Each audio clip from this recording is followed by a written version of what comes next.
Selamat pagi adik-adik. Bertemu lagi dengan Kak Damar di sini. Bertemu lagi ya di channel Kakak ya. Semoga kita selalu sehat ya. Semoga imun kita selalu baik ya, agar kita selalu meningkat kesehatannya ya. Dijaga ya supaya baik, supaya sehat seperti itu.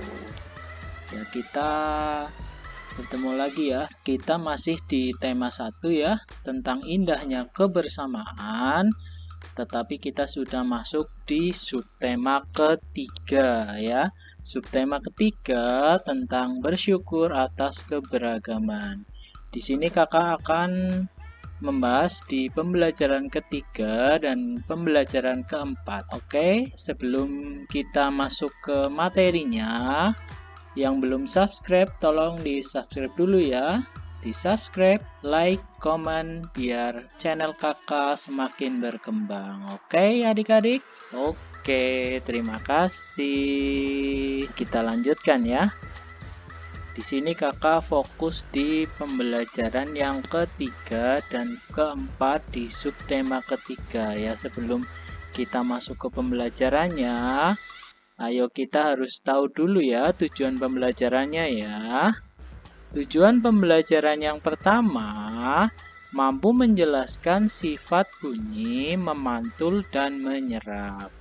Ini masuk di muatan IPA ya. Ya, nanti akan dijelaskan tentang sifat-sifat bunyi. Yang kedua, mampu mengidentifikasi gagasan pokok dan gagasan pendukung setiap paragraf.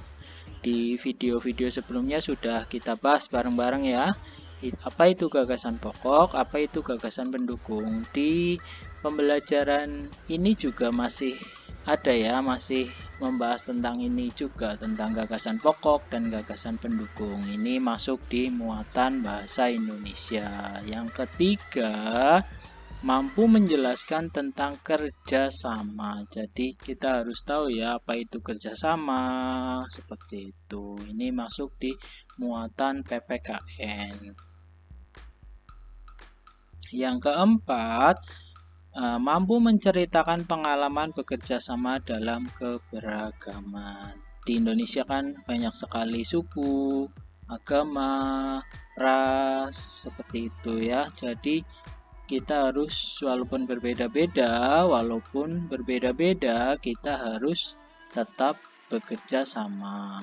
Ini masuk di muatan PPKN. Oke, sudah jelas ya adik-adik? Kita langsung ke materinya. Semangat! Yang pertama, tentang gagasan pokok dan gagasan pendukung. Apa itu gagasan pokok? Pasti adik-adik masih ingat ya. Gagasan pokok adalah ide utama yang dibahas dalam suatu bacaan. Dapat berupa kalimat inti atau berupa pokok paragraf. Itu namanya gagasan pokok. Yang kedua, gagasan pendukung. Apa itu gagasan pendukung adik-adik? Pasti masih ingat ya. Gagasan pendukung adalah uraian atau tambahan informasi untuk gagasan pokok, seperti itu. Sudah jelas ya? Pasti bisa.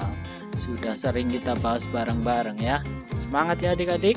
Jangan lupa belajar selalu ya, agar prestasi kita semakin meningkat.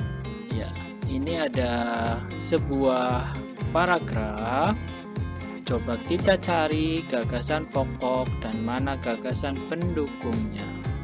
Ini ada anak-anak sedang bermain gendang ya. Bermain gendang itu menimbulkan bunyi ya. Ya, coba kita baca paragrafnya ya. Kita bisa menemui gendang di banyak wilayah di Indonesia. Pernahkah kamu memperhatikan bagaimana bunyi pada gendang? Gendang dapat berbunyi jika kulit gendang dipukul.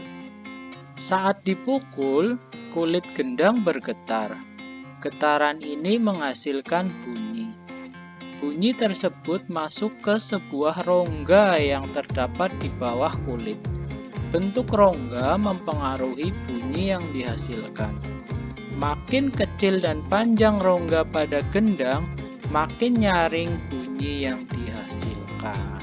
Seperti itu adik-adik. Coba, mana ya gagasan pokoknya? Mana ya gagasan pendukungnya? Mana ya? Oh ya, ini. Adik-adik yang punya buku cetak buku siswa ya yang ke-13 bisa lihat di halaman 152. Itu ada contoh ininya ya, yang paragrafnya. Oke, pasti sudah tahu ya mana gagasan pokoknya ya. Ya, gagasan pokoknya kita bisa menemui gendang di banyak wilayah Indonesia. Kemudian gagasan pendukungnya, pernahkah kamu memperhatikan bagaimana bunyi pada gendang? Gendang dapat berbunyi jika kulit gendang dipukul. Saat dipukul, kulit gendang bergetar. Getaran ini menghasilkan bunyi. Bunyi tersebut masuk ke sebuah rongga yang terdapat di bawah kulit. Bentuk rongga mempengaruhi bunyi yang dihasilkan. Makin kecil dan panjang rongga pada gendang, makin nyaring bunyi yang dihasilkan. Itu gagasan pendukungnya adik-adik. Jelas ya? Ya, oke. Ini kita sudah membahas tentang gagasan pokok dan gagasan pendukung. Paragrafnya bercerita tentang bunyi. Selanjutnya kita akan membahas apa itu bunyi ya. Ya, bunyi ya. Kemarin-kemarin kan sudah dibahas ya apa itu bunyi ya. Kita sekarang membahas tentang bunyi dapat dipantulkan dan diserap. Pasti tahu ya, bunyi itu dapat dipantulkan dan diserap ya. Apa itu pemantulan bunyi? Apa itu penyerapan bunyi? Ayo kita bahas bareng-bareng ya. Bunyi dapat dipantulkan dan diserap. Yang pertama, pemantulan bunyi.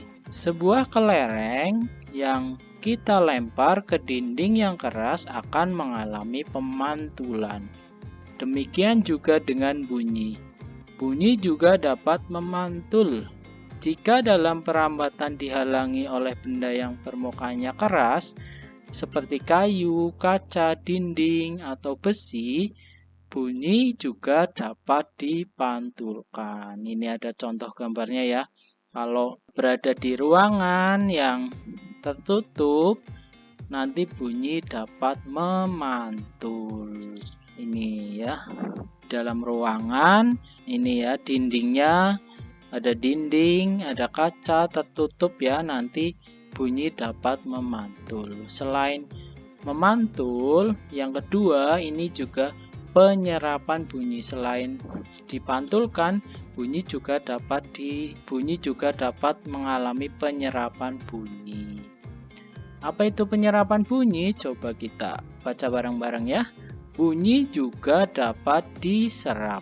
Benda-benda yang dapat menyerap bunyi adalah benda yang permukaannya lunak.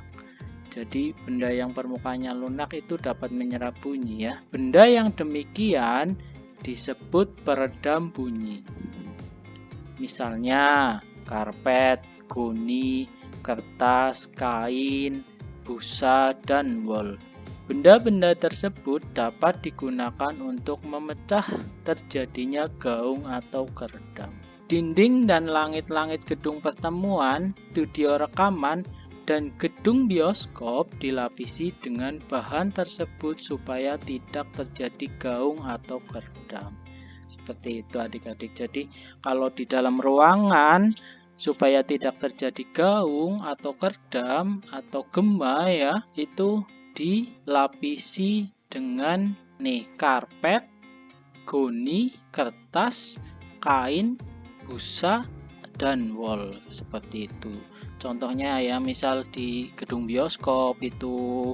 Terus juga selain di gedung bioskop juga yang sering kalian lihat biasanya kalau di mobil-mobil yang mobil pribadi ya, itu terdapat lapisan ini busa, kain kayak gitu, supaya untuk meredam suara agar tidak keluar kayak gitu. Adik-adik semangat ya, pasti semangat ya, karena materi ini asik ya. Ya, coba kita lanjutkan ya. Ya, yang selanjutnya bunyi itu dapat dipantulkan ya. Coba kita baca ya. Pernahkah kamu berteriak di dalam sebuah ruangan yang tertutup? Ketika berteriak di dalam ruangan, bunyi akan mengalami pemantulan. Pemantulan bunyi terjadi karena bunyi mengenai dinding atau permukaan yang keras. Permukaan yang keras yang dapat memantulkan bunyi antara lain besi, seng, kaca, tembok, batu, dan lain-lain. Permukaan tersebut membuat bunyi tidak bisa merambat sehingga bunyi dipantulkan. Bunyi semacam ini disebut bunyi pantul. Ada dua macam bunyi pantul, yaitu gaung dan gema. Untuk mengetahui apa itu gaung dan gema ya adik-adik, kita bahas di slide selanjutnya ya. Tadi kan sudah kita tahu ya apa itu penyerapan bunyi dan pemantulan bunyi. Kalau bunyi pantul itu ada dua macam ya, yaitu gaung dan gema. Dua macam bunyi pantul ya. Yang pertama gema ya. Apa itu gema? Gema adalah pantulan bunyi yang terdengar lengkap sesudah bunyi asli. Itu gema ya.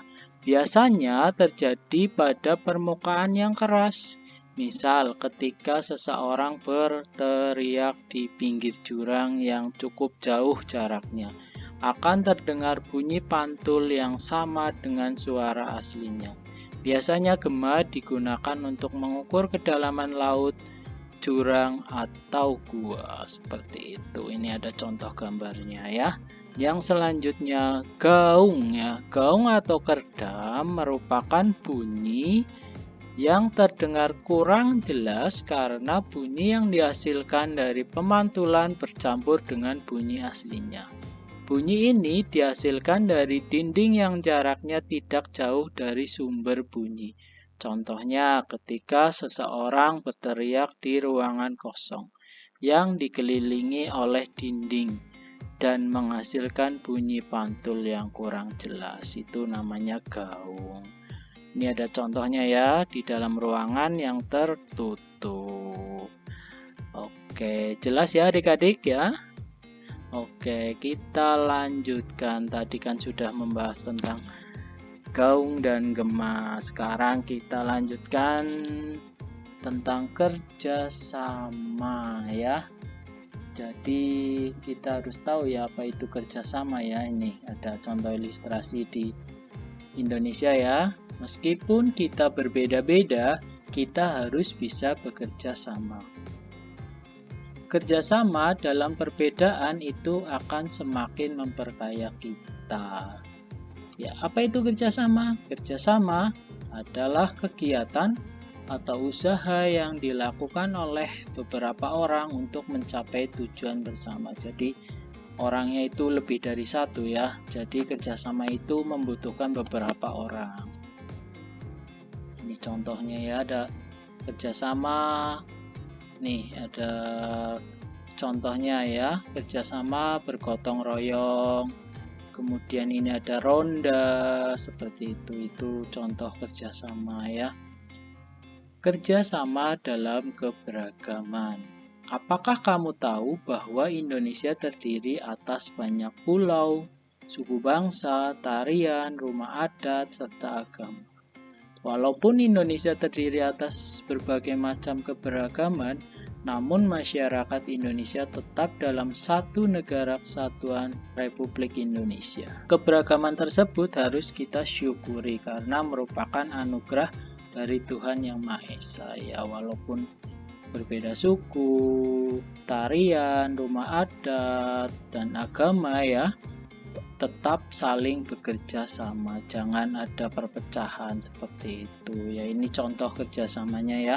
Contoh-contoh kerjasama antara lain ada ronda, kerja bakti, dan gotong royong ya. Dengan kerjasama, kebersamaan dalam keberagaman akan semakin terjalin baik. Seperti itu adik-adik. Jelas ya? Oke, kita lanjutkan ya. Ya, ini ada contoh kerjasama dalam keberagaman. Ya, ini ada sebuah paragraf ya, coba kita simak baik-baik ya. Meskipun Siti dan teman-temannya berasal dari daerah yang berbeda, ini mereka berarti berbeda daerah ya. Mereka tetap bekerja sama membantu sesama.